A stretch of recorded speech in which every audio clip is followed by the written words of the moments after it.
श्री मार्तंडमाणिक प्रभु महाराज का एक अत्यंत निष्ठावान सेवक था जिसका नाम था अंबाजी राव।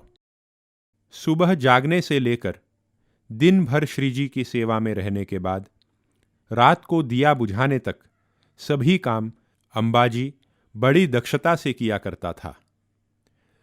पुराने लोग बताते हैं कि सुबह जागने के बाद श्रीजी अपने कमरे से अंबाजी ऐसी आवाज लगाते थे और जब तक अंबाजी सामने हाजिर नहीं होता वे अपना दिनक्रम आरंभ नहीं करते।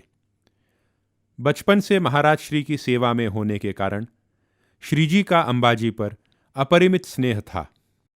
एक दिन सुबह के समय श्रीजी नींद से जागे और बोले, अंबाजी। उस दिन अंबाजी काम पर नहीं आया था। जब श्रीजी ने कारण पूछा तब बताया गया कि आज अंबाजी की शादी है। श्रीजी ने कहा कि उससे जाकर बोलो कि उसके आने तक मैं स्नान नहीं करूंगा, और जाकर फिर से बिस्तर पर लेट गए।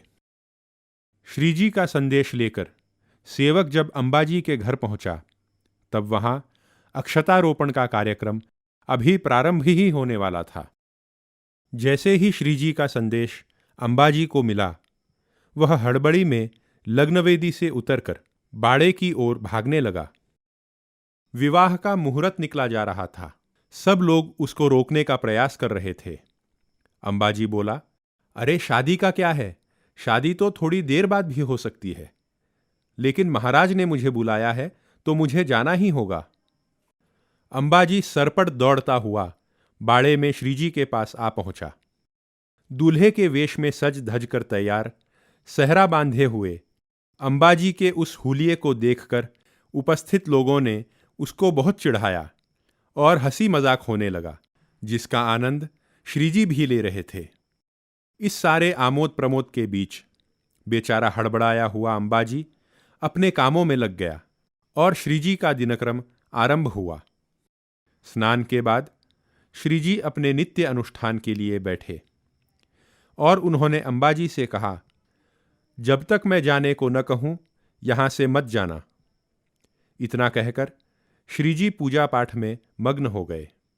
करीब 2 घंटों के बाद श्रीजी ने अंबाजी को आवाज लगाई, अंबाजी, अब जाओ और अपनी विवाह विधि को शीघ्र संपन्न करो।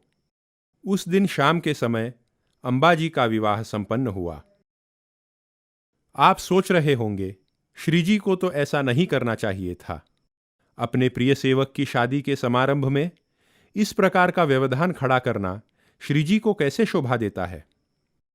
इस घटना के कुछ दिनों बाद अंबाजी की मुलाकात श्री विट्ठल भट्ट से हुई।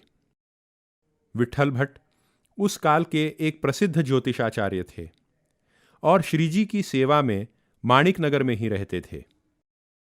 विट्ठल भट्ट से बात करने के बाद अंबाजी को पता चला कि उसका विवाह पहले जिस मुहूर्त पर होने वाला था वह मुहूर्त बहुत ही अशुभ था, और उस अयोग्य मुहूर्त पर यदि वह विवाह करता तो उसको ज्योतिष शास्त्र के अनुसार आगे चलकर कई मुसीबतों को झेलना पड़ सकता था। इसलिए अपने प्रिय सेवक की रक्षा हित श्रीजी ने जानबूझकर यह सारा खेल रचा। बुरे मुहूर्त के टल जाने के बाद योग्य समय पर श्रीजी ने अंबाजी को लग्न वेदी पर भेजा और इस प्रकार अंबाजी का विवाह सुयोग्य मुहूर्त पर धूमधाम से संपन्न हुआ। योगक्षेमम वहाम्यहम्।